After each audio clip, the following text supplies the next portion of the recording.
Imagine coming home late at night, walking through your front door, calling out your mother's name, and getting silence back. Not the peaceful kind, the wrong kind. The kind that stops you cold before your brain even understands why. That is exactly what Angela felt on the night of July 8, 1987, when she walked into her home on Elm Street in Carlsbad, New Mexico. And what she found that night didn't just destroy her world. It created a mystery that would haunt this entire town for the next 36 years. This is the story of Donna Sue Hyatt. Carlsbad, New Mexico, sits right above the Texas border in the southeastern corner of the state. It is the kind of town where people know their neighbors by name, where front doors stay unlocked, where the same families have lived on the same streets for generations. Violence is something that happens somewhere else, in big cities, in the news, not here, not on Elm Street. Donna Sue Black was born here on August 28, 1948, and she never really left. Her faith and her daughters were her world. After losing her husband far too soon, she didn't collapse, she adjusted. She became a single mother, kept the house running, made sure her girls never felt the absence of stability even when everything was harder than it should have been. By 1987, she was 38 years old, living on Elm Street with her younger daughter Angela, moving through life the way strong people do, quietly, steadily, one day at a time. July 8, 1987 was a Wednesday. Hot, dry, and completely ordinary. Nothing about it announced itself as the last day. At 8:30 that evening, Donna and Angela argued. It was a money argument, the kind that happens when bills are close and patience runs thin. It got heated. Angela grabbed her things and left with her boyfriend. Donna stayed behind for another 15 minutes, then picked up the phone, called her boyfriend, and walked out too. The house on Elm Street went quiet. Hours passed. At 11:40 that night, Angela came home. She moved through the front door and something felt immediately wrong. She called out. Silence answered. She moved further inside, and then she saw her. Donna was on the living room floor. Angela's boyfriend called 911. When officers arrived at 708 North Elm Street, the very first thing they checked stopped them. There was no forced entry, no broken window, no damaged door. Nothing had been touched from the outside. That one fact reshaped everything. It meant the killer either had a key or Donna had opened that door herself. Donna's house key was found lying near her body, close to the entrance. It told investigators she had not been sitting comfortably inside when the attack began. She had come home, stepped through her own front door, and the violence had started almost immediately. But then investigators stepped into the living room and found something that made the picture far more complicated. 2 glasses, both used. Cola, still faintly sticky at the bottom. Someone had been inside this house before the violence started. Not someone who broke in and cornered her. Someone who had been sitting here, waiting, or welcomed. Either way, present. Forensic evidence tracked a path from the living room toward the kitchen. On the light switch at the kitchen doorway, there was a physical trace left behind, not Donna's. An item was missing from the drawer. The individual hadn't brought a tool with him. He had navigated to her kitchen and used what was already inside the home. Out in the backyard, a shoe impression was pressed into the dry dirt. The wooden fence at the back of the property had its planks pushed down, leaving clear forensic traces behind on the wood. He had not walked out the front. He had gone over the fence and disappeared into the dark New Mexico night. Donna's street was quiet. Her neighbors had no idea. From the outside, nothing looked wrong. But inside that house, something had happened that this town had never seen before. The man responsible for this. The man who left his handprint on the light switch, his footprints in the dirt, and 2 empty glasses in the living room was already gone.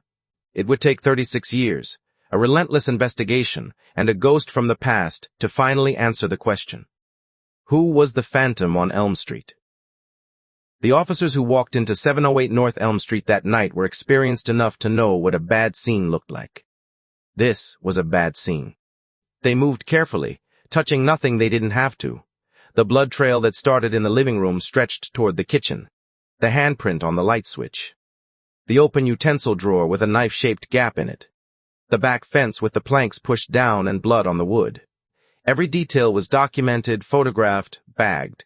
Foreign DNA was collected from the scene. DNA that did not belong to Donna. DNA that did not match any regular visitor to the house. Whoever had been inside 708 North Elm Street that night had left a biological signature behind, and in 1987, that felt like a breakthrough. It wasn't. Not yet. The medical examiner's report came back, and the details were staggering. Donna had been severely and violently assaulted. She had sustained fatal, repetitive trauma delivered with the item missing from her own kitchen. The examination showed a severe level of physical aggression directed at her head and neck, confirming she faced an incredibly relentless attack. The physical evidence detailed a very specific kind of force, the kind of deliberate, sustained pressure that indicates an intentional deprivation of breath. This wasn't an accident or an incidental injury during a struggle. It was a focused, relentless effort to ensure she could not survive. Donna had fought. The evidence made that clear.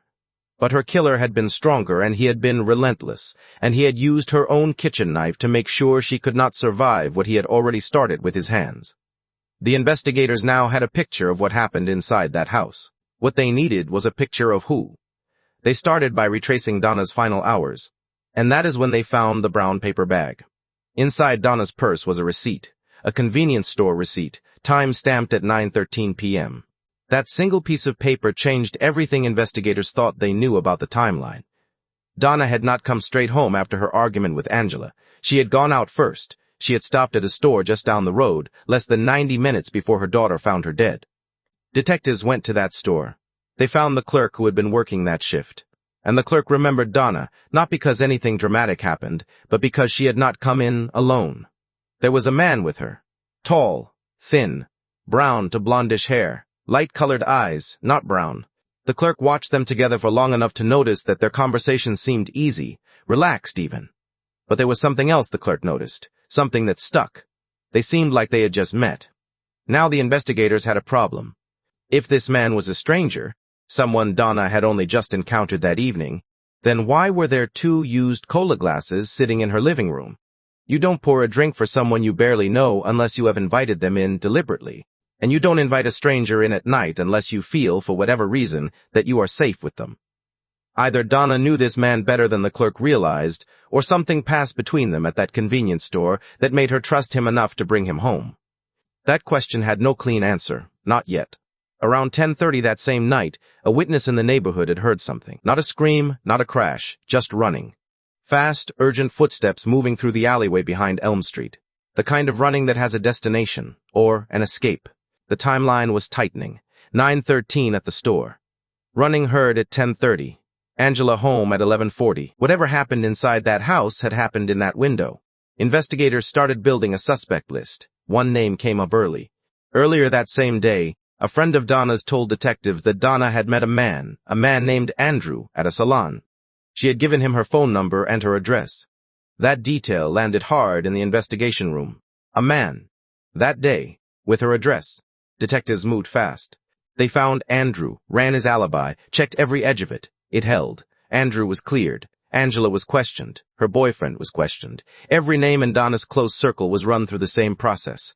Lead arrived, hope rose, alibi checked, case cleared. Over and over. Fast and efficient and completely fruitless.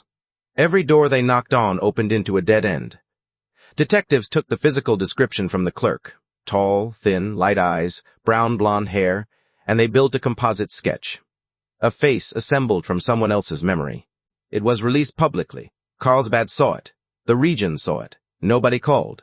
Weeks became months. The phones stayed quiet. The sketch sat in the file. The evidence sat in storage. The foreign DNA sat in a vial, perfectly preserved, waiting for a match that the technology of 1987 could not yet find. Years passed.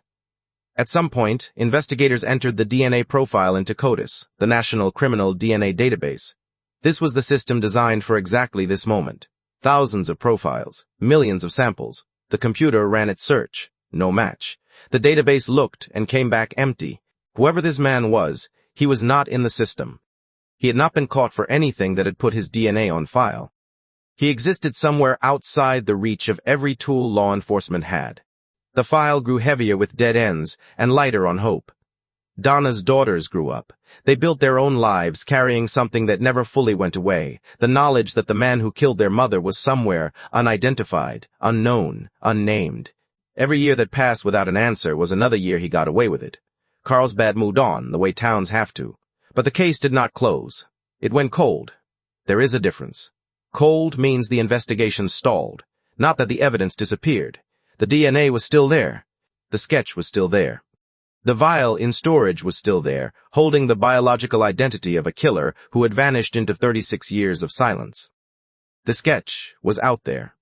The killer's DNA was perfectly preserved, waiting. The answer existed all along, locked away in a government computer. So why did it take 36 more years for the truth to wake up? Before we continue, if you want to support our mission of keeping these forgotten cases alive and ensuring the memories of the victims are never erased, please take a quick second to hit that like button and subscribe to the channel. Your engagement forces the algorithm to share these stories with a wider audience. Now, back to the case. In 2020, two detectives at the Carlsbad Police Department pulled a dusty file off a shelf and decided they were not done with it. Detective Joey Landgraf and Detective Tim Nice had access to something the 1987 investigators never did. Not just better tools, a completely different category of science. One that didn't look at a DNA sample and ask, is this person in our database? One that looked at a DNA sample and asked something far more powerful, who in the world is this person related to? The evidence from 708 North Elm Street had been preserved for over 3 decades.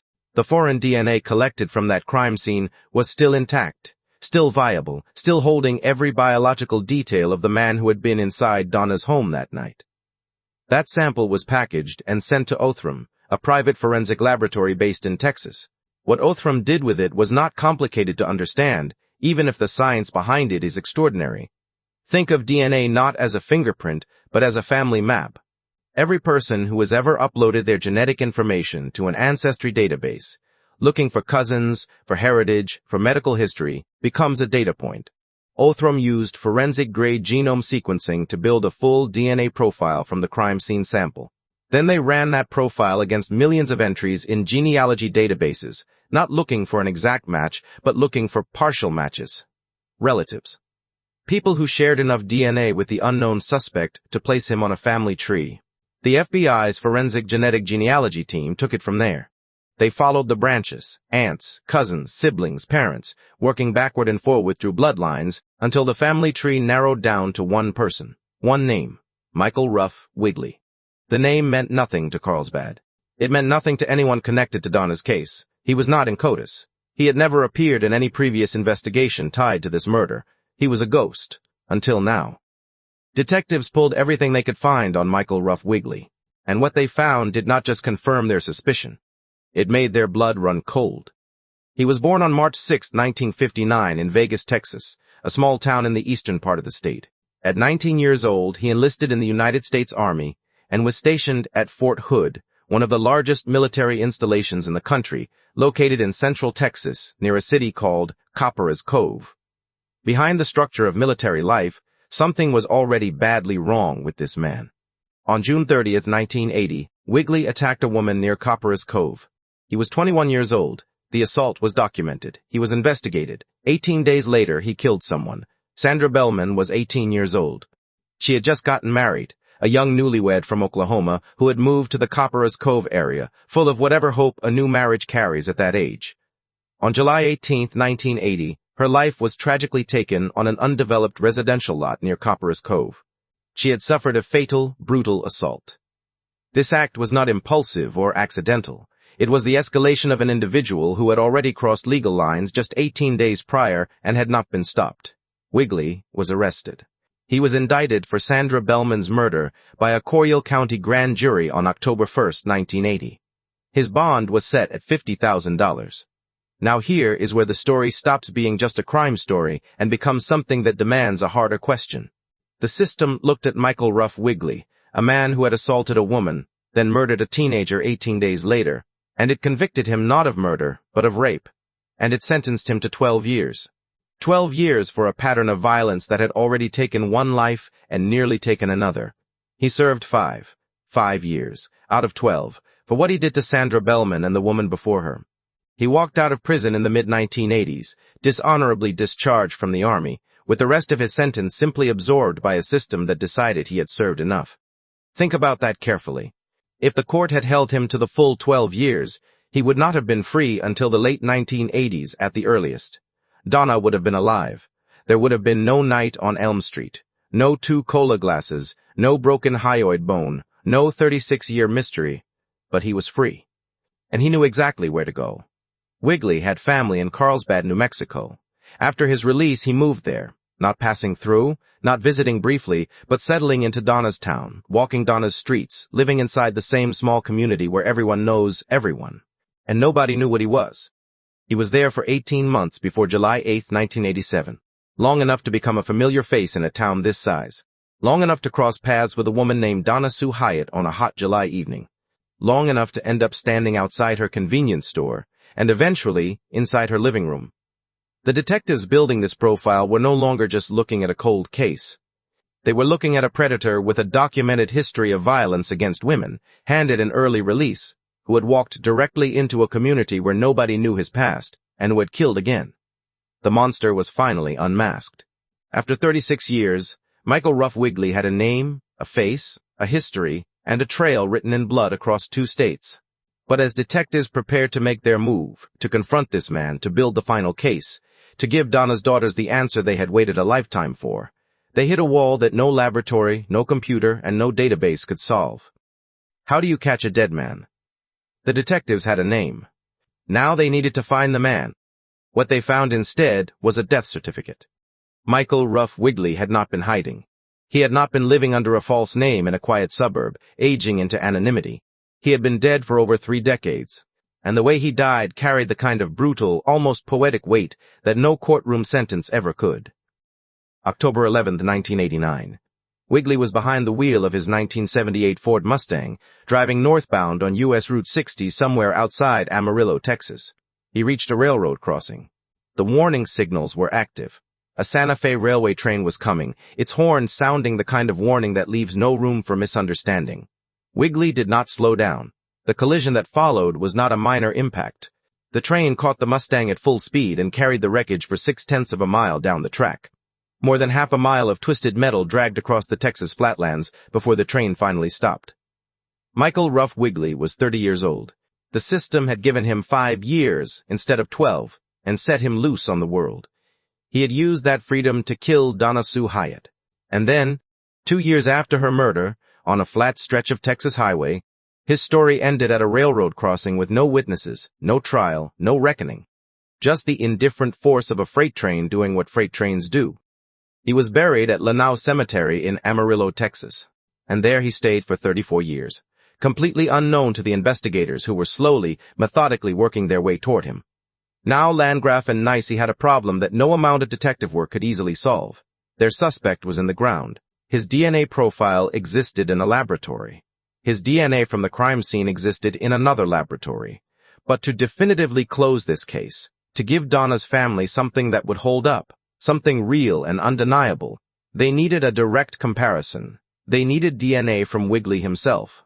They applied for a search warrant. A judge signed it.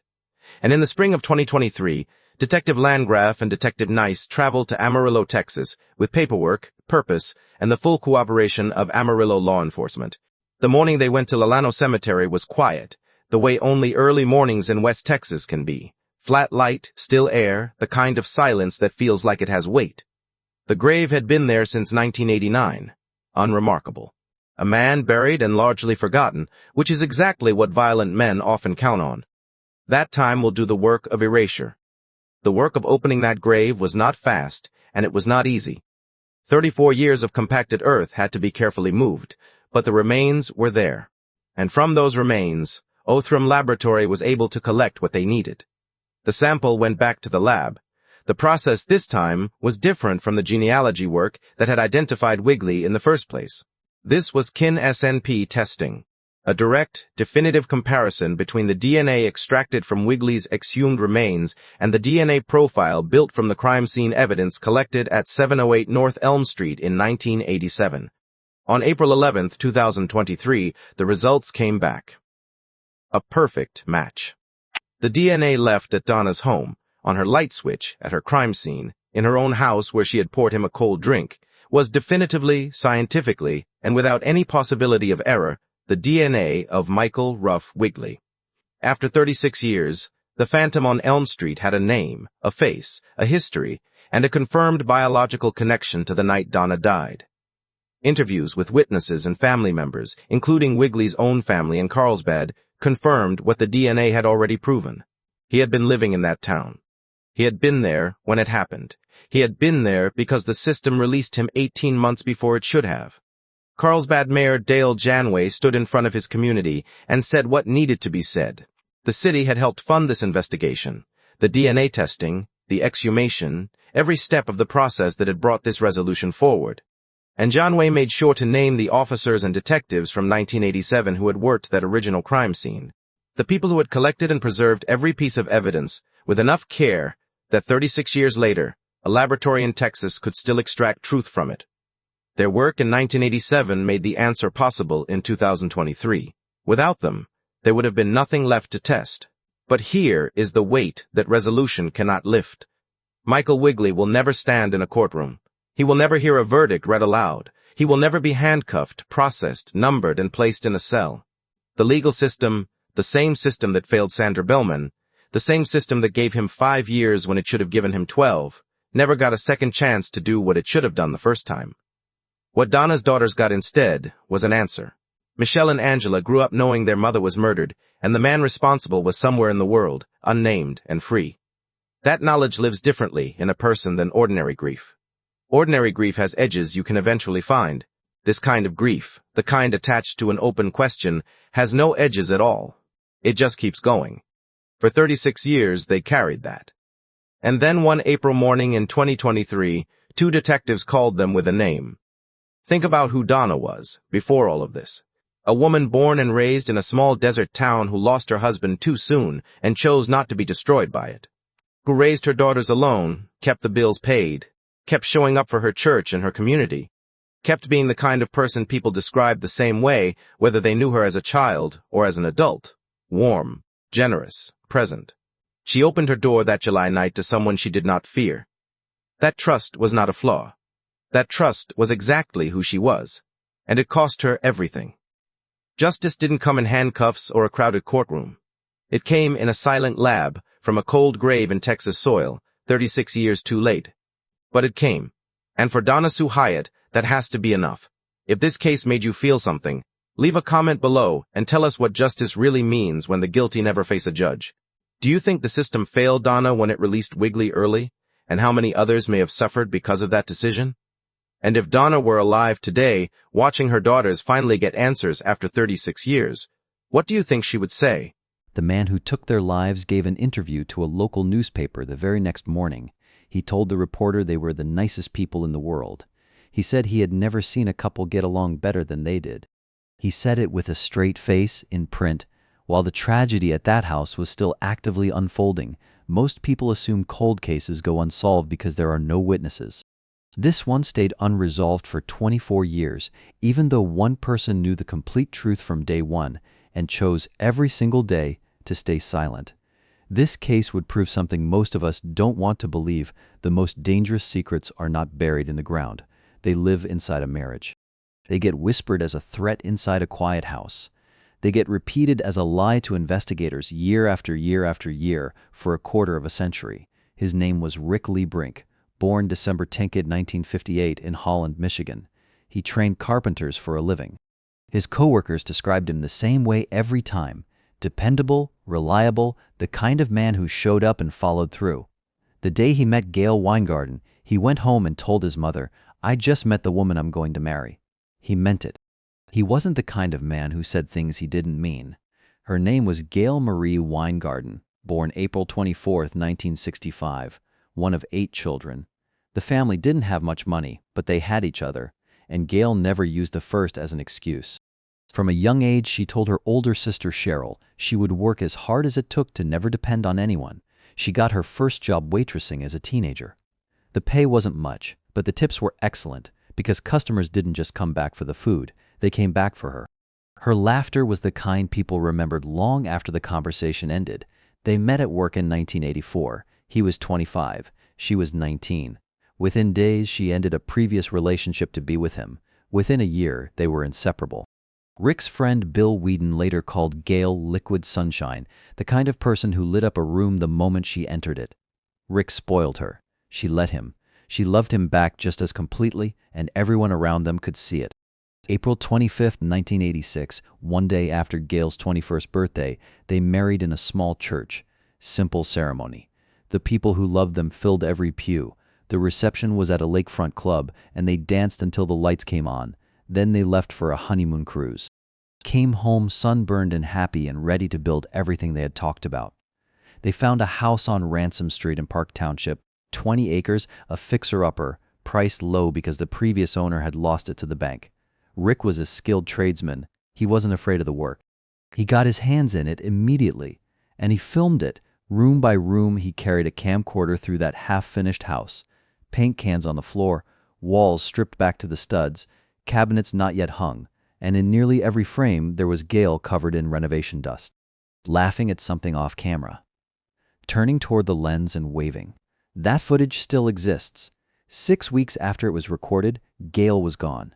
By November 1987, 18 months into their marriage, Gail called Cheryl with news. The next room they planned to renovate was going to be a nursery. They were ready for children, ready to fill that house with exactly the life they had been building toward. From the outside, this was the picture of a couple that had everything figured out. The kind of happiness that looks, from a distance, absolutely unbreakable. Saturday, November 21st, 1987. Rick and Gail attended a friend's wedding at the Holiday Inn. Rick had a few drinks. Gail got a little tipsy. They left together around 11 p.m., heading home. That was the last time anyone outside that house saw them alive. Monday morning, November 23. Rick didn't show up to work at Trenway, the furniture company where he trained carpenters. His employer knew immediately something was wrong. Rick had never missed a day without calling. He reached out to Rick's parents, Garrett and Ida Brink. They said they would go check on him. They drove out to Ransom Street. Rick's Chevrolet Blazer was parked in the driveway, which meant he had to be home. Garrett walked up to the car. Rick was inside, completely unresponsive in the front seat. Realizing the gravity of what she was seeing from a distance, Ida nearly collapsed. Garrett held her up, walked her slowly back to their car, made sure she was seated, and then turned around and walked back inside the house alone to find Gail. In the master bedroom, Gail was on their waterbed. A pillow covered her face. When officers lifted it, the grim reality became clear. She had been targeted while she slept, leaving her no opportunity to defend herself or cry out. Police secured the scene and began documenting everything. What they found and what they didn't find told them exactly what kind of attack this was. Nearly $500 in cash sat untouched throughout the house. Gail's purse was on the kitchen counter, both wallets still full, credit cards are still inside, both victims were still wearing their wedding rings. No forced entry anywhere, no sign of a struggle in any room, no weapon, no shell casings. The person responsible had taken the time to clean the scene completely before leaving. There was no panic, no rush, no desperation at all. This was cold, deliberate, and deeply, unmistakably personal. One forensic detail stood quietly above everything else. The pillow covering Gail's face was not from the bedroom. It came from the living room. There were no injuries through it, which meant it was placed there only after the attack was already over. Placed there by someone who could not bring themselves to look at what they had just done. Someone who knew her, someone who felt something, and chose to hide it rather than face it. Police had a clean crime scene, no suspects, no motive, no weapon, and almost nothing to guide them forward. And then, in the middle of all that chaos, Gail's own brother stepped forward and spoke to the Holland Sentinel. He was the first family member to face the cameras, the first to shape the narrative. Looking back at his words today, they carry a meaning that is almost impossible to read without feeling cold.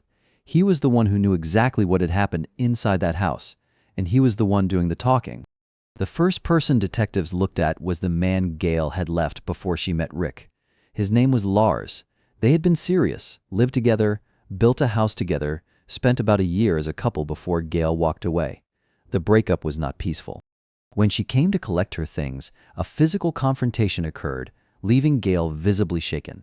Her older brother Ryan heard about the incident, confronted Lars directly at his door, and made one thing very clear: "Don't you ever touch my sister again." Lars backed down immediately. Hold on to that image. An older brother defending his little sister. It will look completely different by the end of this story. Lars had never fully moved on from Gail. He admitted that to detectives without being pushed. He also admitted something that raised immediate concern. He had driven past the house on Ransom Street more than once, not for any specific reason, just because he couldn't stop thinking about her. That kind of admission puts a person at the top of a list very quickly. Then, investigators found something that moved him even higher. The same Saturday night, Rick and Gail attended a wedding reception. Lars was at Calypso's, the bar that the entire wedding party moved to after the ceremony. Same building, same night, possibly the same hour. Lars said he remembered seeing people dressed formally when he arrived, but claimed he had no idea Gail was among them. Detectives sat him down for a polygraph. He passed without difficulty. His alibi held up when checked independently. Lars was cleared and removed from the investigation. The first door closed. Before investigators could regroup, someone walked into the police station on their own. No call ahead, no lawyer. Just a man who believed he was the reason 2 people were dead. His name was Sid Cobby. Most people in Holland knew him as Shotgun Sid. Sid had been a member of the Road Knights, a biker group with direct connections to drug trafficking networks running out of Detroit. He had eventually turned federal informant, troubled by what he was seeing, specifically illegal substances being pushed to high school students in the area. Becoming an informant in that world has consequences. Sid had been targeted multiple times. On at least 2 occasions, people had shown up at Ransom Street, the same house Rick and Gail now called home, specifically looking for him. He had confronted them and driven them off. What he believed was this: those same people had finally sent someone to settle the score, not knowing he no longer lived there. Rick and Gail, in his theory, had simply been in the wrong place at the wrong time, inside a house with the wrong history. Detectives took it seriously. Informants were placed inside the motorcycle network. 2 names came back, a man called Ghetto Rat and another known only as Grizz. Within 1 week of the events on Ransom Street, Grizz's life came to a sudden and dark end in Detroit. The timing landed like a stone in still water. Investigators moved quickly to reach Ghetto Rat before the trail went cold. He sat down with them and said, "If our group had done this, I would have been there. It didn't happen." Detectives pressed every angle they had. No physical evidence tied the gang to Ransom Street. No witness placed anyone from that network near the house. The second door closed. 33 days after Rick and Gail were found, Christmas Eve, December 24th, 1987, something happened that changed the emotional temperature of the entire investigation. A husband came home from a work party in the early hours of the morning. Every light in his house was on. The rear sliding door that led to the backyard was wide open. His wife, 30-year-old Deborah Wilson, was gone. He called his father. They searched the property together. In the field behind the house, they found her. She had been severely and fatally targeted in a manner that sent shockwaves through the local community. Deborah Wilson had attended the same high school as Rick Brink. Her house was less than 800 meters from Ransom Street, close enough to reach on foot in under 10 minutes if you cut across the fields between them. And then someone pulled a file from 1977. Deborah Polinsky, 20 years old, became a victim in an upstairs bedroom less than half a mile from where Gail and Rick had lived. 3 violent cases, 3 women and 1 man, all within walking distance of each other, all unsolved, all within the same quiet corner of Ottawa County. The word spread through Holland the way fear always does, quietly at first, then all at once. People who had never locked their doors began locking them. Parents stopped letting children walk home after dark. A petition circulated demanding more police presence on residential streets. The working theory, the one nobody said out loud, but everyone was thinking, was that there was someone in this community who had been doing this for years. Someone local, someone familiar, someone who might be a neighbor. Investigators worked on every connection between the 3 cases. They found none. Different methods, different motives, no shared suspects, no overlapping evidence, 3 separate perpetrators. 3 separate tragedies that had happened to cluster in the same small geography through nothing more than terrible coincidence. The serial predator theory collapsed, and with it went the last real momentum the investigation had. Lead detective Lauren Wasing stayed on the Brink case for 8 years. 8 years of following threads that went nowhere, re-interviewing witnesses who had nothing new to offer, sitting across from Rick's parents and Gail's family and telling them, again, that there was nothing new to report. He retired in 1995 after 31 years on the force. He didn't want to go. He later said the Brink case was the one that weighed on him, the greatest of all of them. He walked out of that building not knowing whether the person responsible would ever be held accountable. The file went into a box. The box went on a shelf. A quarter-century passed. Rick's mother, Ida, gave one interview during those years that said everything. She told a reporter, "You're thinking all the time, is that person around here? Does he look us in the face and know what he did to our son?" In 2009, the Ottawa County Sheriff's Department formed a dedicated cold case unit, 2 detectives, 1 assignment, no deadline. They were given a room full of boxes. They started pulling files. Some of the paperwork had been sitting so long it had begun to fall apart. Pages torn in half, edges crumbled. The detectives taped them back together before they could even read them, carefully, slowly, like people who understood that the answers were still in there somewhere, just waiting for someone patient enough to look. What they found inside those fragile, crumbling pages would unravel everything. Inside one of those old boxes, buried under 20-plus years of dust, was a single answer that nobody had ever bothered to chase.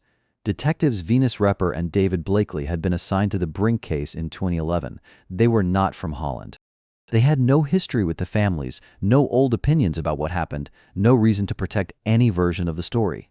They came in with nothing except the files, and the files were barely holding together. Some pages had torn completely in half. Others crumbled at the edges the moment they were touched. The detectives taped them back together before they could read them, carefully, 1 page at a time.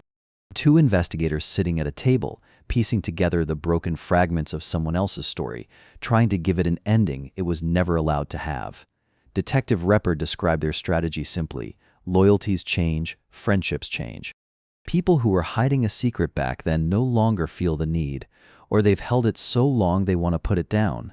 They conducted more than 200 interviews. They crossed state lines to reach witnesses who had moved away. They reread every single statement from 1987. And slowly across those hundreds of conversations, a pattern began to form that nobody had caught the first time around. Multiple family members interviewed separately on different days with no contact between them reported the same thing.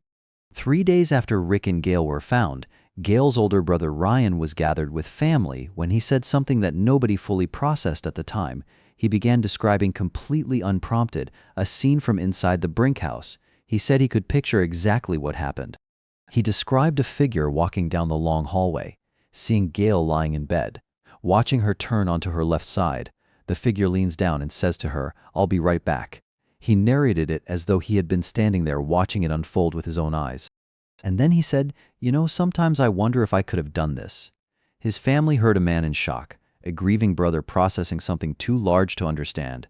They heard the clumsy, painful words of someone trying to make sense of a tragedy. What they were actually hearing was something else entirely, and they would not understand that until much later. Repper pulled Ryan's original 1987 interview file. He had been questioned within days of the attack. Standard procedure, everyone close to the victims was interviewed early. Ryan was never treated as a suspect. His alibi was straightforward. He and his girlfriend, Pam Marachini, had spent the evening doing laundry at a local laundromat, then finished up at a friend's house where they also babysat her children. Pam had confirmed the alibi. Ryan was cleared without further question.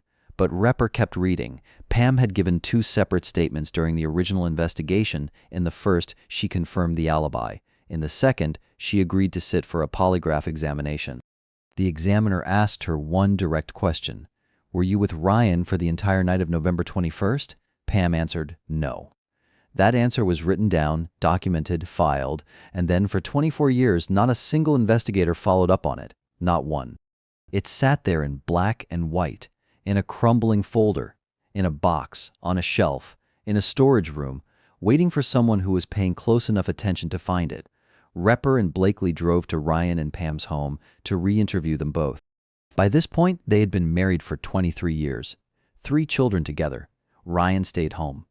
Pam worked full-time and was the sole financial support for a household of 6. Ryan was the one who answered the door. He said Pam wasn't home. He said he didn't remember much from 1987. It was too long ago. He agreed to have Pam come to the station separately. Then, the moment that appointment was arranged, Ryan announced he would be sitting in on her interview. The detectives told him that was not how it worked. He would wait outside. That reaction, the immediate, instinctive need to be in the room, was the first thing the detectives filed away.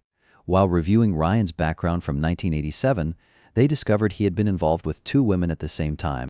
Pam was one. They had only recently started dating when the attack happened. The other was a woman named Crystal Villain, a previous girlfriend of several years. The relationship had ended, but the two had remained in loose contact. Detectives tracked Crystal down and brought her in. The interview went nowhere for nearly an hour. Standard questions, nothing new. The detectives began wrapping up. They were already standing, coats in hand, when Crystal said, "Well, there is actually one other thing." They sat back down. She told them that in the week following the attack on Rick and Gail, Ryan had come to her. He wanted to drive past the house on Ransom Street, said he needed to see it. Crystal refused. She couldn't bear the thought of going anywhere near that place. So instead, they drove to a park on the north side of Holland and parked. Ryan was crying. He said he had something terrible he needed to tell someone, and then he told her. He spoke of an inappropriate and deeply troubling dynamic with Gail when they were children. He claimed it was a shared secret, but admitted that eventually a definitive line was crossed against her will, and he chose to ignore her boundaries entirely. Then Ryan reached into something and pulled out a photograph. It was taken on a family boat trip, Gail in a swimsuit, out on the water with Rick and Ryan. Ryan held the photo toward Crystal, fixating heavily on Gail's appearance from that trip. He admitted to Crystal that his intense focus on her during that family outing had crossed a line, so much so that it drew immediate attention. Crystal had carried that conversation for years without knowing what to do with it. Now she was sitting across from 2 cold case detectives. And they were writing down every word. Repper and Blakely now had something they hadn't had before. A motive. Ryan had been living with a hidden past that threatened to unravel his entire existence. As Gail built a real life, a confident, settled, deeply loved life with Rick, the risk that she would finally speak the truth had been growing, and Rick had already seen enough on that boat to start asking questions. But a motive is not a conviction. There was still no weapon, no forensic evidence, no physical proof of any kind connecting Ryan to that house on the night of November 21st. To take this case to a jury, they needed someone who had direct knowledge, not from years later, not secondhand, but from the morning after. Someone who had been told exactly what happened by the person who did it. As it turned out, that person had been living with Ryan Wingardin for over 2 decades. Pam Wingardin walked into the sheriff's department that day with her husband standing right behind her. That detail matters. Ryan had insisted on accompanying her. He wanted to be in the building. He wanted to be close to the room. And the moment the detectives told him he would not be sitting inside that interview, the moment that door closed between them, his composure began to slip in a way that would keep slipping for a long time. Pam sat across from Repper and Blakely. For nearly 3 hours, she gave them almost nothing. The same alibi she had maintained for over 2 decades. Laundromat, home, together all night. She was composed, controlled, and clearly holding something back that she had no intention of releasing. Not today, not yet. Then slowly, something gave way. She told them the alibi was false, not everything, just that one piece. She confirmed they had gone to the laundromat that evening and were home by around 8 p.m., then Ryan left. She didn't ask where he was going. She assumed he was involved in illicit transactions to cover their bills, as he had been struggling financially. He came back once, briefly, then left again, and didn't return until 9 o'clock the following morning. That was all she gave them. She said nothing about what Ryan said when he came back. Nothing about where he took her, nothing about what he showed her.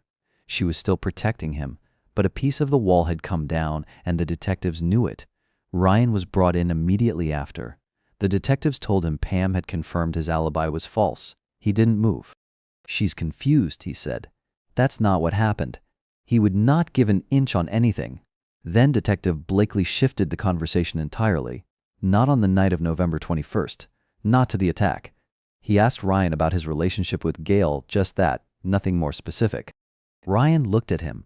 The room went quiet. 40 seconds passed without a word. 40 seconds is a long time when 2 people are sitting across a table staring at each other. Then Ryan said very quietly, "It was just kids' play. Nothing else." 4 words and then silence again. Blakely didn't push.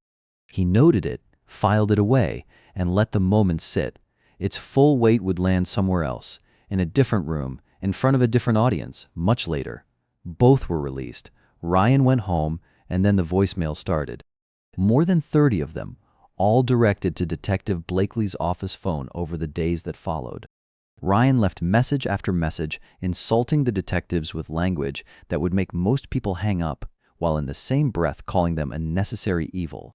In one message, he said, "Hey, this is Ryan Weingarten. I don't know why I'm calling you again. I guess because I hate you and appreciate you at the same time." In others, he demanded they find the real person responsible. He accused them of digging up childhood indiscretions that had nothing to do with the case. He called Pam's admission coerced. He said they had bullied her into changing her story. He was unraveling. Not all at once, but steadily, and the detectives could hear it happening in real time, one voicemail at a time. Meanwhile, something significant was happening that the public had no knowledge of. Detective Dave Blakely was approaching retirement. He had made a personal promise to himself years earlier. He would not leave this job until the Brink case was resolved. He had told colleagues this. He had meant it. This was his final case. The window was not just closing on justice for Rick and Gail, it was closing on the man who had quietly made their case his life's work. He and Repper agreed. They had one more real chance with Pam. They needed to reach her when Ryan wasn't there. When there was no one watching the door, no one waiting in the hallway, no one reminding her, silently, simply by being present, what the consequences of telling the truth looked like. January 18, 2013. Repper and Blakely went to Pam's workplace without calling ahead. They simply showed up and found her. They told her directly, "We are not going away. This is the only kind of case we work. We have no other assignment, and the only thing we want is the truth for two people who deserved far better than what happened to them." Pam agreed to speak. A human resources representative was offered to sit in on the conversation. Pam looked at them and asked them to leave the room. She didn't want anyone from her workplace to hear what she was about to say. Then she said it, all of it, Sunday morning, November 22, 1987, 9 o'clock. Ryan came to her apartment door, visibly shaking and distressed. Before she could say anything, he confessed to what had happened to Gail and Rick. Pam had known Ryan for only a few months at that point. She was a single mother with a 6-month-old son. Ryan had been kind to both of them, attentive, present, everything a struggling young mother could have hoped someone might be. And now he was standing in her doorway telling her he had just ended two people's lives. She asked if he had contacted the police. He said no. She told him to leave. He did, but hours later, he called and asked me to come back. She said yes. She didn't know what else to do. He arrived, picked her up, and put her and her infant son in the car. She assumed they were going to his apartment. Instead, he drove to Ransom Street. He stopped the car beside Rick's Chevrolet Blazer and told her to look inside. Then he grabbed her wrist and walked her into the house. Down the hallway, into the master bedroom. Gail was there. Ryan stood over the scene, forcing Pam to witness the outcome of his actions while making an unsettlingly detached remark about Gail. Then he turned to Pam, issuing a stark ultimatum. He made it clear that if she went to the authorities, neither she nor her infant son would ever be safe again. Pam ran back to the car. She did not scream. She did not knock on a neighbor's door or call out for help. She sat in the passenger seat with her baby and waited for Ryan to come out. The next morning, he displayed the evidence of his actions, along with the clothing from that night, before loading everything into his vehicle to ensure it would never be found. On the drive to drop her off at home, he built the alibi, detailed, specific, easy to remember. He made her repeat it back to him. And then he said, simply, if the story stays straight, everything stays safe. He didn't need to explain what not safe looked like. She had already seen it. She attended Gail and Rick's funeral that week, standing beside the family, holding their grief. Knowing everything, she married Ryan the following year, had 3 more children with him, worked full-time to support all 6 of them while Ryan stayed home, and every so often in the years that followed, he reminded her, keep the story straight. She had kept it for 26 years. Then she sat in a room at her workplace, asked a human resources representative to leave, and put it down. Within hours of Pam's confession, Ryan Weingarten was arrested. But an arrest is not a conviction. There was no weapon. It had never been found. There was no forensic evidence linking Ryan to that house on the night of November 21st. Not a fingerprint. Not a fiber. Nothing. The prosecution was going to walk into a courtroom carrying a wife's testimony, a set of circumstantial details, and a story that had been buried for 26 years. Ryan Wingardin was going to fight every single word of it, and he was going to make sure everyone in that courtroom knew exactly how he felt about being there. After Ryan's arrest, a detail came forward that reframed the entire timeline in a way nobody had expected. One of Gail's co-workers at the auto parts company reached out to investigators. She had worked alongside Gail for years. She knew her well enough to notice when something changed. About 2 weeks before the attack, roughly 2 weeks before that Saturday night, Gail had gone quiet. Not sad, not visibly upset, just different. The warmth that she carried into every room had dimmed slightly. She seemed burdened, like something was sitting on her that she couldn't put down or talk about. The coworker had noticed it at the time but hadn't understood it. Now, with everything the investigation had uncovered, only one explanation fit. Gail had sensed something coming. She couldn't name it, she couldn't prove it, but something in her knew. She just didn't know what to do with that feeling, and she never got the chance to act on it. While Ryan sat in the Ottawa County Jail waiting for the trial to begin, he wrote letters, 29 of them. Every single one was addressed to Pam. Some of the letters begged her to take back her statement, told her she was confused, that the detectives had manipulated her, that she didn't understand what she was doing.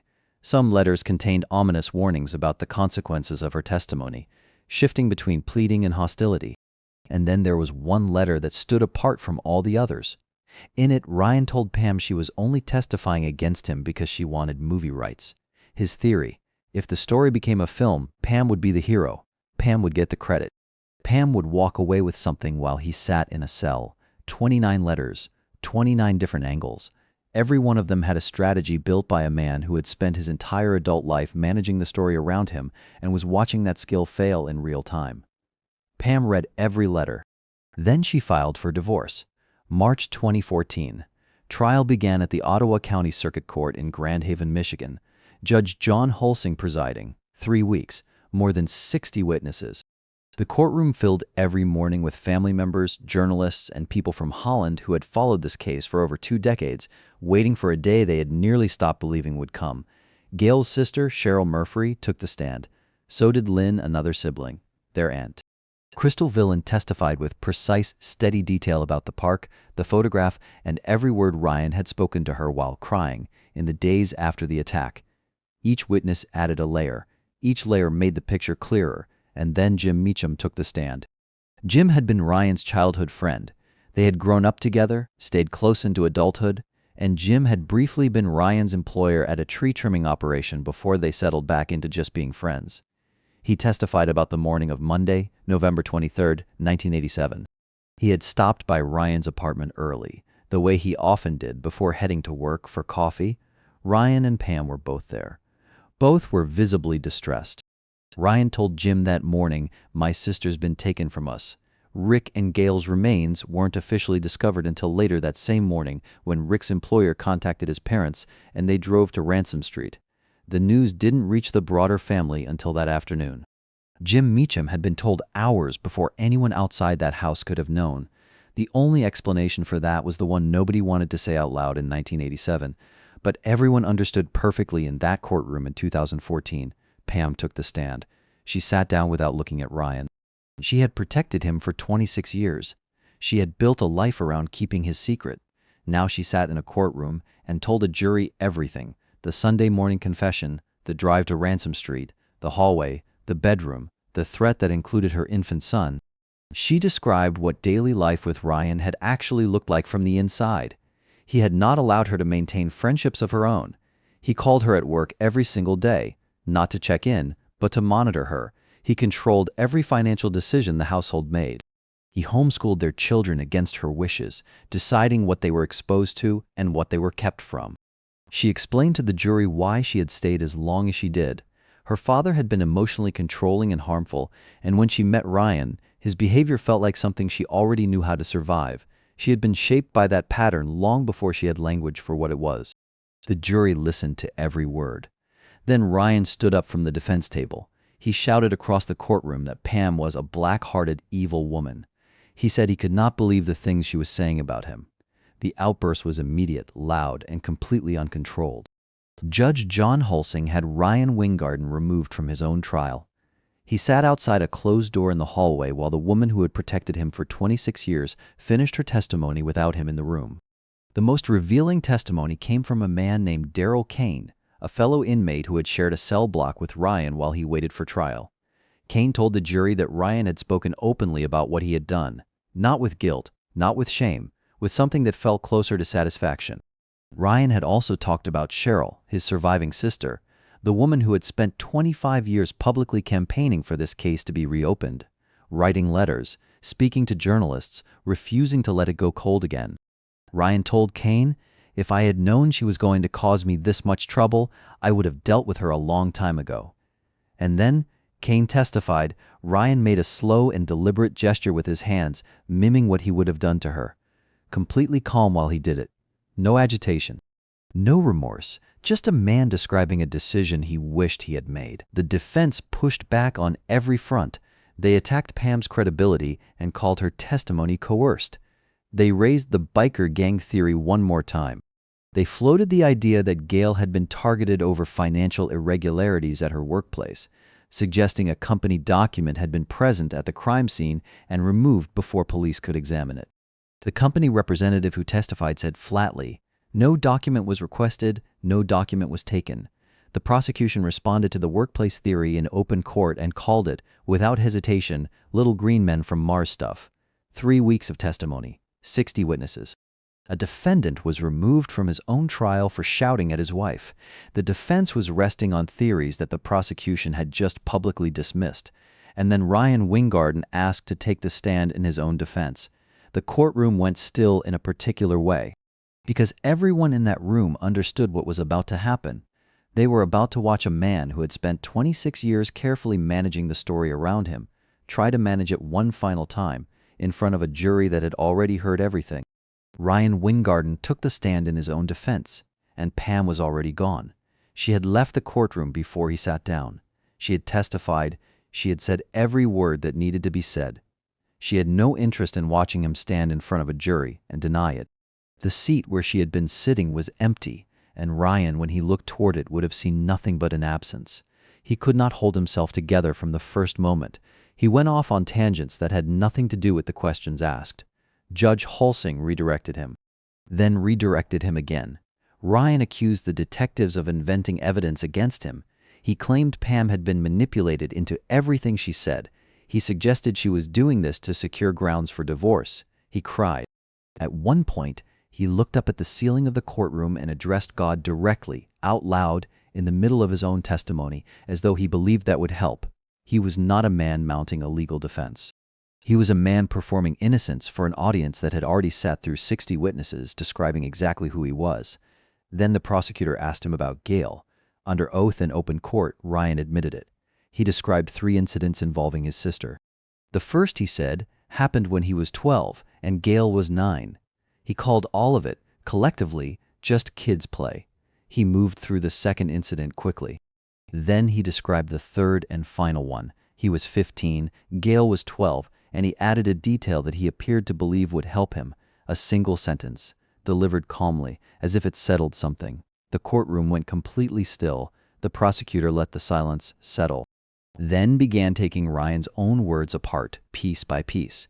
When Ryan was 15 and Gail was 12, she was a child. When he was 12 and she was 9, she was a child. There is no legal or moral framework in which a 9-year-old can agree to anything with a 12-year-old sibling. And Ryan's use of the word consensual was not a defense.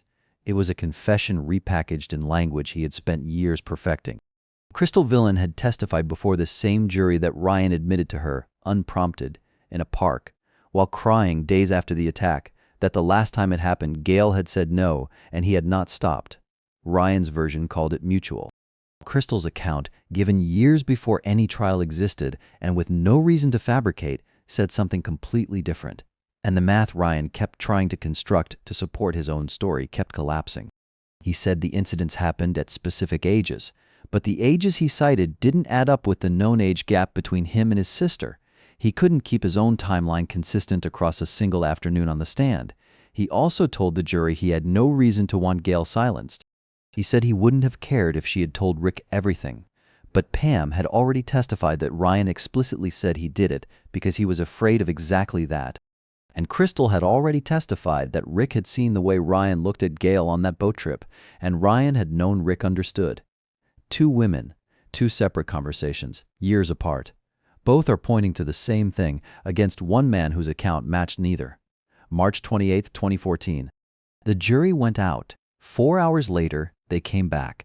4 hours for a case that had taken 26 years to reach a courtroom. Guilty, 2 counts of first-degree murder. As the verdict was read aloud, Ryan turned toward the section of the courtroom where Pam had been sitting earlier in the trial. Her seat was empty. He looked at it anyway, and then quietly, almost imperceptibly, he mouthed her name, not with rage, not with accusation. Just her name, as if some part of him still could not fully process that the one person he had controlled for 26 years, the one person he had trusted to hold the story together, was the reason the story had finally ended. Outside the courthouse, Rick's brother Bud Brink spoke to reporters. He said, "One of them, my brother. I think he knew who took his life. I don't think my sister-in-law knew, because I don't think she was awake, but I think my brother looked him in the eyes, and that is a haunting thought. And today, we have justice for that." Rick Brink had lowered his car window for a man he trusted. He had seen the face of the person who was about to take his life. Gail had been asleep. She never saw it coming. Bud said, and he meant it, that in a strange and painful way, he found something like peace in knowing his sister had been spared that moment. April 21, 2014. Sentencing. Ryan was given the opportunity to speak before the sentence was delivered. He used it for over an hour. He called Judge John Hulsing a liar, directly to his face in open court. "You're lying right now. You are flat out lying." He said the detectives had mentally taken advantage of his wife and forced words into her mouth. He invoked God. He said, "There's a good chance if they had caught the real person, I might have. I won't say it, but I would have gone after whoever took my sister." He could not stop talking. He could not stop performing. Even now, with the verdict behind him and the sentence coming, the story still had to be managed. Judge Hulsing reached his limit. He looked at Ryan and said, "Do I need to bind and silence you, sir? Because if that is what is necessary, that is exactly what will happen. But you're going to sit here, and you're going to listen." Ryan fell quiet. The judge looked at him steadily and said, "This was a brutal execution. You are a brutal, cold-blooded individual. 2 life sentences. No possibility of parole. Ryan Weingarten will die in prison." That same month, Pam filed for divorce. 1 week after the verdict, Detective Venus Repper began boxing up 2 years of case materials. She said, "It's been a very emotional case. It's about these 2 people who were taken. It's justice for Rick and Gail. We did our job." Her partner, Detective Dave Blakely, who had promised himself years earlier that he would not retire until this case was closed, walked out of the Ottawa County Sheriff's Department for the final time that spring. The Brink case was the last case he ever worked. He had kept his word. Ryan appealed 3 times: the Michigan Court of Appeals, the Michigan Supreme Court, a federal petition under the name Weingarten v. Chapman. Every single appeal was denied. He sits today in Saginaw Correctional Facility at Security Level 4. He will die there. Gail's father, Wendell, had passed away in 2005, 9 years before the verdict. He never knew who took his daughter's life. Their mother, Dorothea, lived to see it. She turned 90 in June 2021 and passed away that October, having carried the truth for 7 years. Outside the courthouse in 2014, she had quietly told an investigator, "I don't care what you say, you're wrong." She never stopped believing her son was innocent. That belief was its own kind of grief, a mother who lost her daughter and then lost her son to the same truth. On the same November night in 1987, she held both losses until she couldn't hold anything anymore. Cheryl Murphy stood outside the courthouse after the verdict and said, "We're done. We finally got him." Later, she went to Gail's grave. She stood there alone and said the words that had taken 27 years to be able to say. "It's over. You can rest now." Rick and Gail Brink were 28 and 22 years old, 18 months married, planning a nursery in a house they were renovating room by room, laughing at their mistakes, filming the progress on a camcorder because they wanted to remember all of it. They were planning a life. They were in the middle of building it. What defines them is not how that building stopped. It is what the footage shows. Gail in that unfinished house, covered in renovation dust, turning toward the camera, her husband holding and waving, smiling at the man she knew would be beside her for the rest of her life. For a brief and beautiful season, everything they had ever dreamed of was exactly what they had. August 4th, 1981. A man left his house to walk 150 feet. That was the whole plan. Walk next door, have coffee with his daughter, and start the day. William Quayle had done it hundreds of times. He knew every crack in the pavement. He knew which step on her porch creaked. He knew she'd probably still be fixing her hair. But when he got to her door that morning, it was open. Both of them. The storm door and the front door. Just standing there, wide open, in the silence of a Tuesday morning. No sounds from inside, no movement, no smell of coffee. William stepped through the door. The man who walked in and the man who walked out were never the same person again. To understand what was lost that morning, you have to understand who Sylvia Quayle was. Cherry Hills Village, Colorado.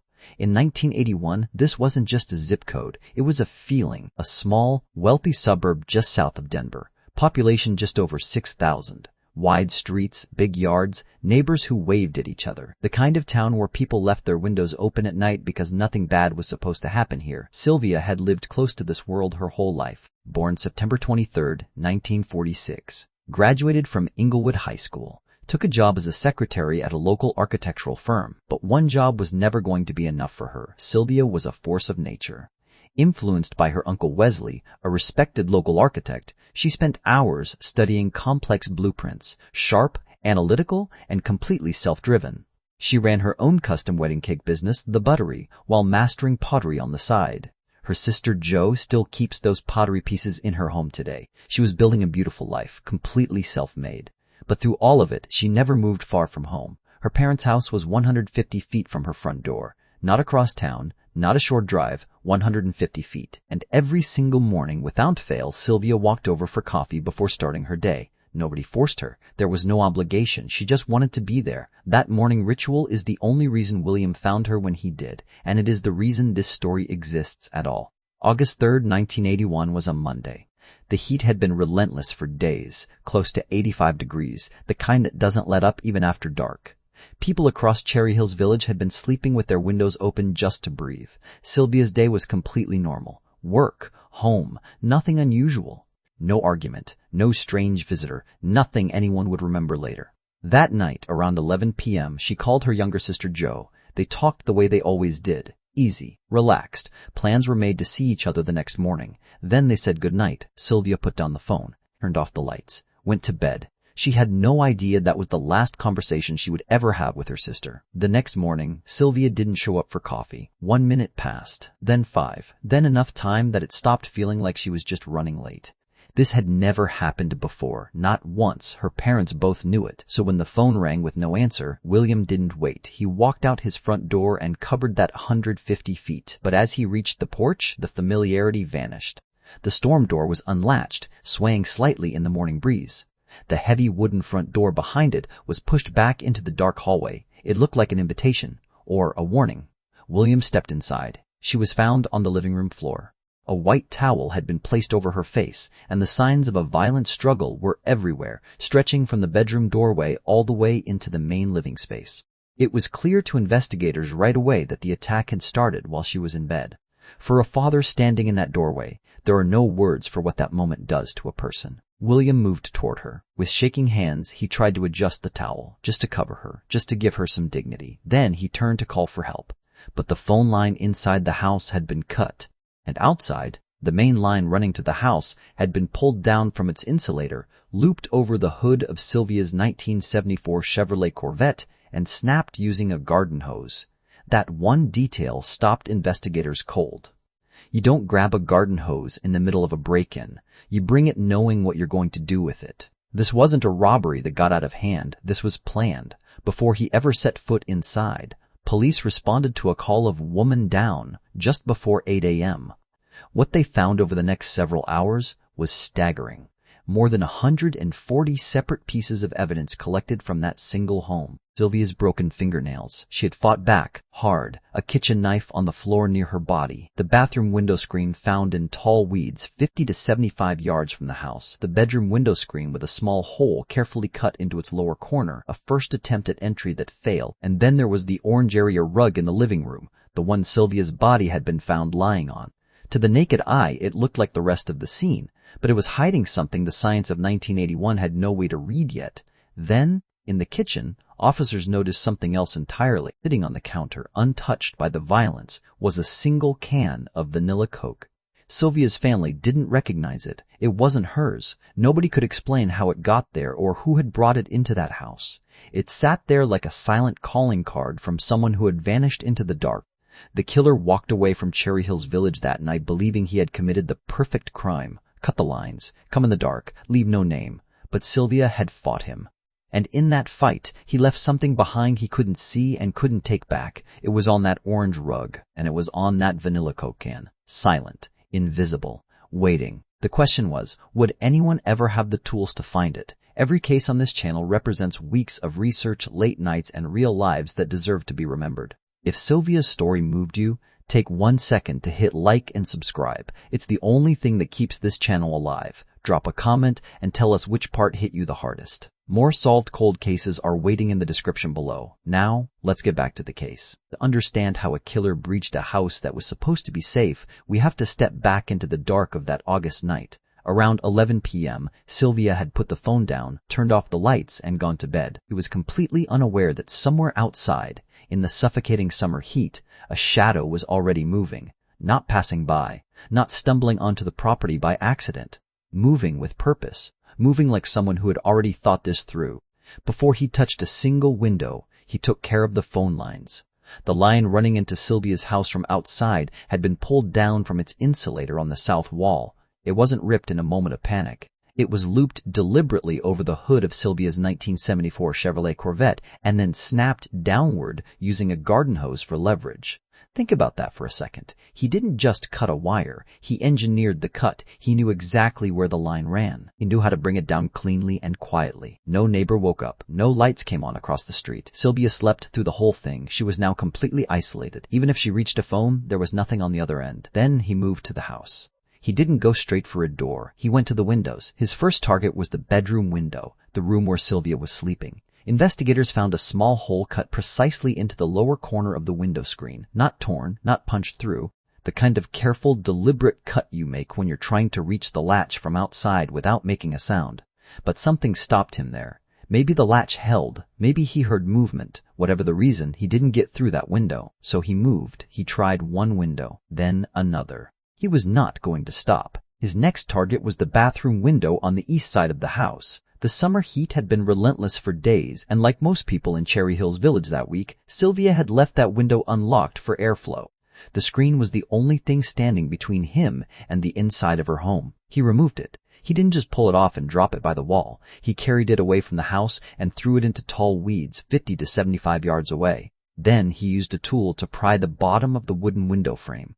The mark was still there when investigators arrived the next morning. Clean, precise, deliberate. He climbed through. He was inside Sylvia's home.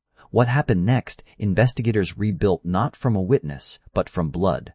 The trail started in the bedroom, on the pillow, on the bed, in the space between the bed and the bedroom door. She was attacked while she was sleeping, or the moment she woke up and tried to run, and she did not go quietly. The physical evidence on her body told a story of incredible resistance. Sylvia had been forcefully restrained, but she fought back with everything she had. The damage to her hands and fingernails proved she didn't give up without a massive fight. The blood trail moved from the bedroom, through the hallway, and into the living room. That was where it ended. The physical evidence told a horrifying story. Sylvia had fought with everything she had, but in the dark, she was overpowered. The medical examiner's report was precise and devastating. Sylvia had sustained multiple fatal injuries from both a sharp weapon and a firearm. The coroner's report confirmed that the sheer trauma of the assault had taken her life long before her father arrived on the scene. He hadn't just come to break in, he had come to destroy, and the evidence made clear she had been assaulted in the worst way possible before any of this happened. He hadn't just come to break in, he had come to destroy. And here is where the case hits a wall that will make you genuinely angry. In 1981, forensic science was in its infancy. The killer's biological material was present on that orange area rug, on that vanilla Coke can, sitting untouched on the kitchen counter. His molecular signature was right there, in that house, collected and bagged by investigators who had no idea what they were actually holding, because DNA analysis did not exist yet. Not in a limited way, not in an expensive way. It simply did not exist as a tool available to local law enforcement. Investigators had the killer's exact biological identity in their hands, and it was completely unreadable to them, like holding a book written in a language that no one on Earth had learned yet. All they could do was pack the rug and the other evidence into cardboard boxes, label everything carefully, and slide it onto a shelf in a storage room, and hope that somewhere in the world someone was working on something that would one day make this readable. The months passed, the leads dried up, investigators chased every name they had and came back empty every time. No witnesses, no suspect, no break. The trail went cold. Then, 2 years later, the phone rang at headquarters. A man locked inside a prison cell claimed he had done it. He knew details, he gave names, he said he had ended the life of Sylvia Quayle, and the way he talked about it made investigators stop and listen. For the first time since that horrific August morning, Sylvia's family let out a breath. They believed the nightmare was finally over. They had no idea it was just beginning. His name was Otis Toole. He was already behind bars when he made the call, already convicted of other crimes, already known to investigators across the country as a drifter who seemed to enjoy the attention that came with confessing to things. But when he said he had killed Sylvia Quayle, detectives listened. He described the house. He talked about the trees and the hedges outside. He gave details that made investigators lean forward in their chairs. And for Sylvia's family, for William and Mary and Joe, the news landed like a wave of relief they hadn't felt since before that August morning. Someone had finally said the words. Someone was going to pay for what happened to Sylvia. But something didn't add up. The more investigators pressed Otis Toole, the more the story shifted. Details changed. Timelines didn't hold. The specific knowledge that would prove he was actually inside that house, it simply wasn't there. What he had were surface details, the kind anyone could pick up from driving past the property once. And here was the bigger problem. Otis Toole confessed to a lot of murders. A lot. Over the years, he and his associate Henry Lee Lucas had claimed responsibility for hundreds of killings across the country. Law enforcement would later determine that the vast majority of those confessions were false, made for notoriety, for attention, and for the small comforts prison life offered cooperating inmates. Better food, cigarettes, a change of scenery. Toole wasn't confessing because he was guilty. He was confessing because confessing was something he did. In 1993, Arapahoe County District Attorney Bob Gallagher made it official. He reviewed the evidence, looked at the DNA material collected from the orange rug, and dropped the charges against Toole completely. The biological evidence excluded him. He was not the man who had been inside Sylvia's home that night. The real killer was still out there. For Sylvia's family, this was a specific kind of devastation. It wasn't just that the case was unsolved. It was that they had been handed real, breathing hope and then watched it dissolve in front of them. They had emotionally prepared for a resolution. They had told themselves it was finally over. And then it wasn't. For William Quayle, this moment carried a weight that is almost impossible to describe.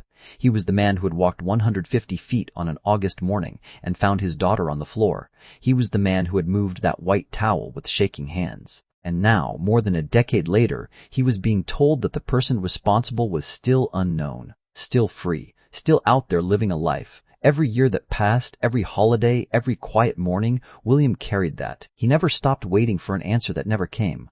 Time is cruel. On a day in 1999, William Quayle passed away. He died knowing that the person who had killed his daughter on that living room floor was still breathing fresh air somewhere in America. He had found Sylvia on August 4th, 1981. He left this world 18 years later with no name, no resolution, and no justice. He never knew. Just months after William passed away, Forensic science finally delivered what investigators had spent nearly 2 decades chasing. Analysts at the Colorado Bureau of Investigation had been working on that section of Orange Area rug, the one collected from the living room floor in 1981, the one that alternate light source technology had flagged back in 1983 as containing foreign biological material. The work was slow, the sample was old, but they got there. In the year 2000, the CBI produced a complete, unknown male DNA profile extracted from the fibers of that rug. For the investigators still working the case, this felt like the moment everything changed. They finally had his biological fingerprint. They finally had something real, something definitive, something that could end this. They uploaded the profile to CODIS, the FBI's Combined DNA Index System, a national database containing the DNA of convicted criminals across the entire country. And they waited. No match. The system searched. The system came back empty. The man whose DNA was on that rug had either never been convicted of a serious crime or had been arrested before mandatory DNA collection became standard practice. He existed somewhere in the world, working, living, going about his days, and the most sophisticated criminal database in the country had no idea who he was. They were holding the ultimate key, but there was no door it could open. The case went ice cold. The DNA profile sat in the database like a ghost, real, present, and completely nameless. Investigators followed every new lead that surfaced and came back empty every time. Years passed. The file stayed open. The answer stayed out of reach. In 2009, Sylvia's mother, Mary Quayle, died. She had waited her entire remaining life for an answer that never came. She had buried her husband without resolution. She had spent her final years hoping that someone, somewhere, would find the name attached to that DNA profile. She never got to hear it. 2 parents gone, both of them, neither one ever knowing. Only Jo was left now, Sylvia's younger sister, the last person who had spoken to Sylvia alive, on that phone call just before 11 p.m. on August 3rd. Jo and her husband stayed in the area. They stayed in contact with the Cherry Hills Village Police Department. They kept asking. They kept waiting. The weight of 40 years of silence is not something that gets easier. It just becomes the thing you carry. The case sat ice cold. The DNA profile remained a ghost in the database. Leads came and went. Nothing stuck. But then, a young DNA analyst working a completely different cold case in a neighboring county made a phone call to Detective Lenny Abeta at the Cherry Hills Village Police Department. She didn't have a suspect, but she knew a team of people using a radical, controversial new method to hunt down killers, not through criminal databases, but through their own living relatives. The countdown for Sylvia's killer had just begun. In late 2019, a young DNA analyst made a phone call. He had been working a cold case in a neighboring county and had crossed paths with a man named Mitch Morrissey, a former Denver district attorney who had left the legal system to build something different, something that had never existed before in quite this way. He called it United Data Connect. The idea behind it was simple on the surface and staggering in its implications. Instead of searching criminal databases for a DNA match, databases that only contained people who had already been caught, you searched public genealogy databases, the kind ordinary people use to build family trees and find long-lost relatives. You took the killer's DNA and asked a completely different question, not, has this person been arrested, but does anyone in America share this person's blood? Detective Lenny Abeta at the Cherry Hills Village Police Department heard the pitch. He said yes. The 2 public databases UDC worked with were GED Match and Family Tree DNA. Both platforms worked the same basic way. People submit their own DNA voluntarily, looking for biological relatives they may never have known. Cousins, grandparents, siblings given up for adoption. The databases were built for connection, for reunion, for filling in the blank spaces of a family tree. Nobody who uploaded their DNA to those platforms was thinking about a 1981 murder case in Colorado. But that didn't matter, because when UDC uploaded the killer's DNA profile from that Orange Area rug, the system started finding people who shared his blood, distant relatives, third cousins, people who had never met him and had no idea he existed, people scattered across every corner of the country.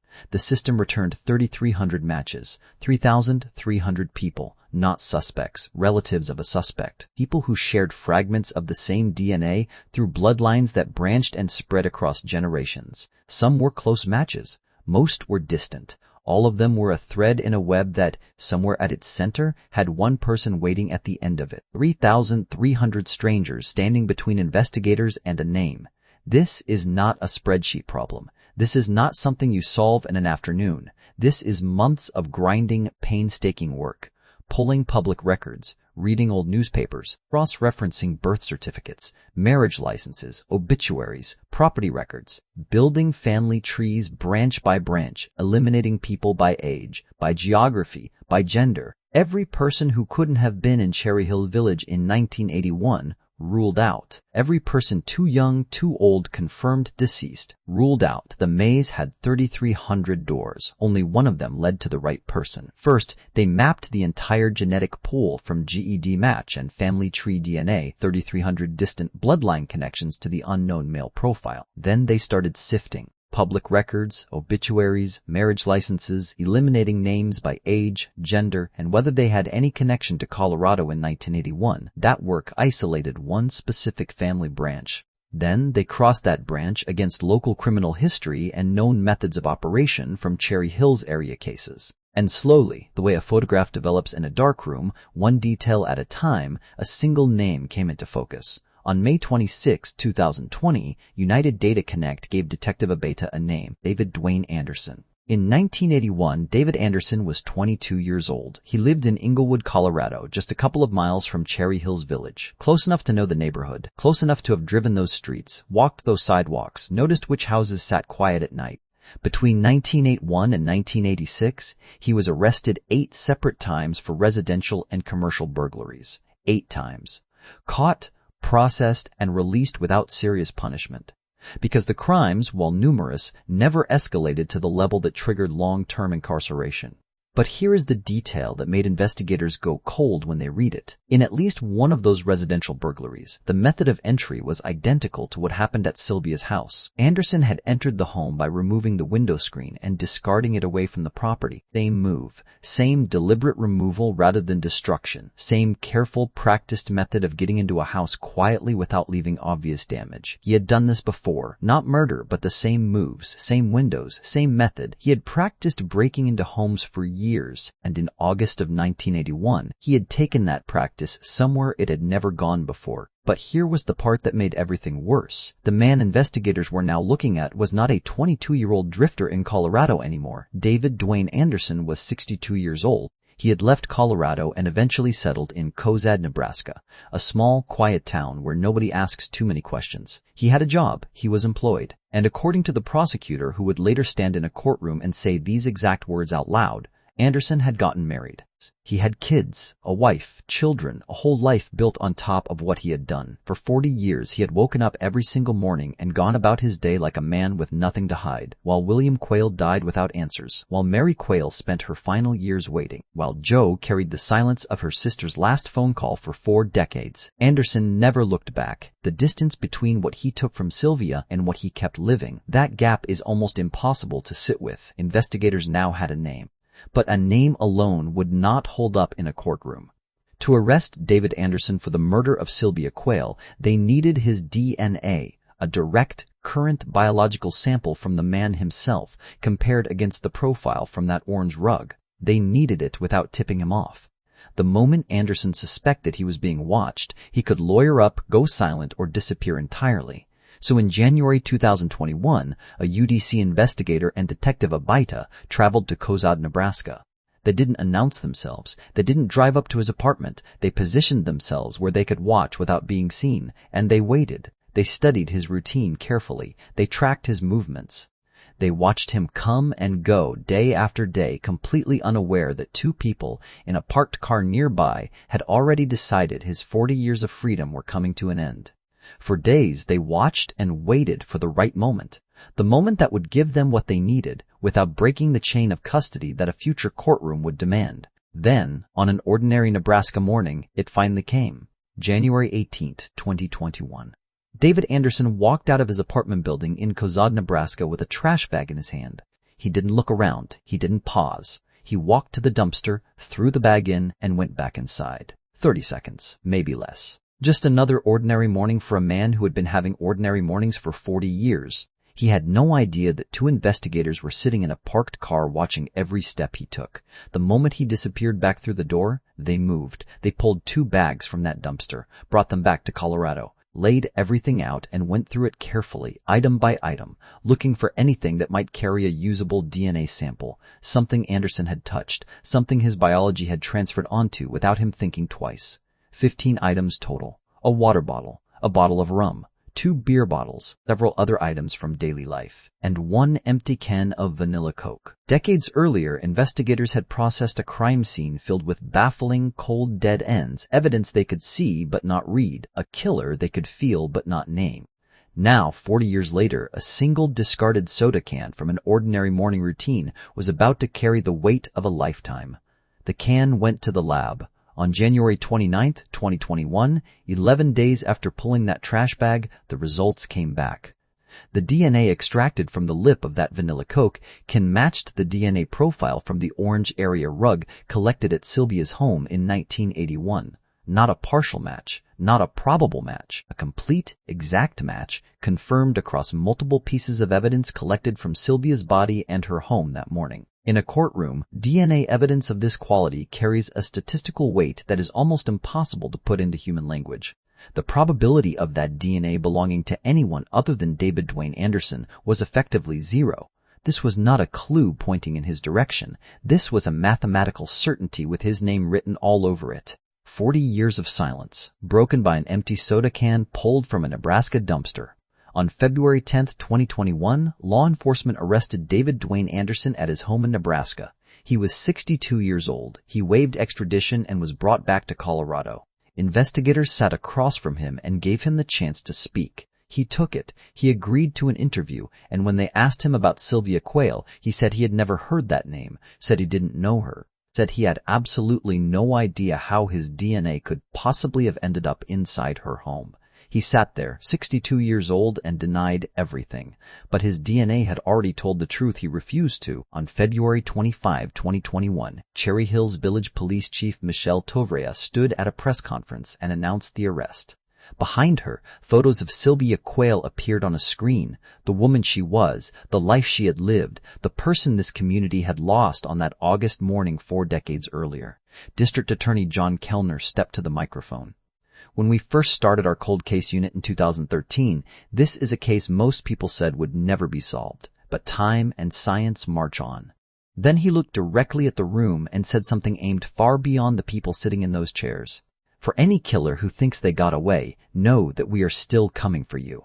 But the case was not over yet. First, the defense claimed that the biological material was left behind during a prior consensual encounter between the two. Second, they tried to shift the blame to a former acquaintance of Sylvia's, a man who had historically caused conflict in her life. They pointed out that Sylvia herself had once told her family, years before her death, that if anything ever happened to her, Pete Romaine would be responsible. Her own words, now being used by the man who actually killed her to point the finger somewhere else. The jury deliberated for 5 days. They could not reach a unanimous verdict. Judge Darren Volley declared a mistrial. For Jo Hamit, Sylvia's sister, who had waited 40 years for this moment, it was another door slamming shut. Another year of carrying what she had already carried for 4 decades. The 18th Judicial District brought the case back to trial in June 2022.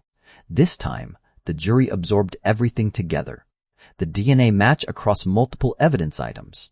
Anderson's own words in that interview, "I don't know Sylvia Quayle," directly demolishing the consensual sex defense his own lawyers had built. The window screen removal from his prior burglaries, mirroring exactly what happened at Sylvia's bathroom window. The complete picture. On June 30th, 2022, the jury came back guilty on both counts of first-degree murder. The sentencing was set for August 4th, 2022. Exactly 41 years to the day that William Quayle had walked 150 feet and found his daughter on the living room floor. Deputy District Attorney Grant Grosgebauer stood in that courtroom and said what needed to be said out loud. After he murdered Sylvia, he went on to live his life as if everything was normal. He got to experience marriage and kids. Sadly, Sylvia never got to experience those things. Then Jo Hamit stood up, Sylvia's little sister, the last person who had heard Sylvia's voice. The woman who had carried this weight since a phone call ended just before 11 p.m. on August 3rd, 1981. She faced the man who had taken her sister away and she spoke. "Sylvia's murder turned my family's world upside down. For the past 41 years, Sylvia missed out on family celebrations and countless moments. Mr. Anderson has lived for the last 4 decades without giving his crime or my sister a second thought, while my family has suffered irreparable anguish. And then she said the thing that stopped the room cold. I have found it necessary to forgive Mr. Anderson, but he needs to bear the consequences of his actions. Judge Darren Volley sentenced David Dwayne Anderson to life in prison. Because the crime occurred in 1981, he was sentenced under the laws of that era, meaning he will technically be eligible to apply for parole after 20 years in March 2041. But at 63 years old, a life sentence at Sterling Correctional Facility in Sterling, Colorado, means he will likely spend his remaining days behind concrete walls. Somewhere in Cherry Hills Village, there is a gravestone. On it, Sylvia's family had 4 words engraved. Beauty seen is never lost. A man threw away an empty soda can, and 40 years of silence ended. Sylvia never got to grow old. She never got the wedding cakes, the quiet mornings, the pottery, the life she was in the middle of building. But on August 4th, 2022, exactly 41 years after her father found her on that floor, her killer finally faced what he had spent a lifetime running from. It leaves us with questions that linger long after the screen goes dark, whether Sylvia was targeted by a practiced burglar or simply the victim of a random, unlocked window on the hottest night of the year. Whether this case would have sat frozen forever if ordinary people hadn't uploaded their DNA to websites built for finding lost family. And perhaps the heaviest question of all, how a sister, after 41 years of carrying irreparable anguish, could stand face to face with the man who destroyed her family and choose forgiveness. Some things, no matter how long it takes, do not stay buried. Tell me your thoughts on Joe's choice below. Let's keep Sylvia's memory alive, because this story deserves more than silence.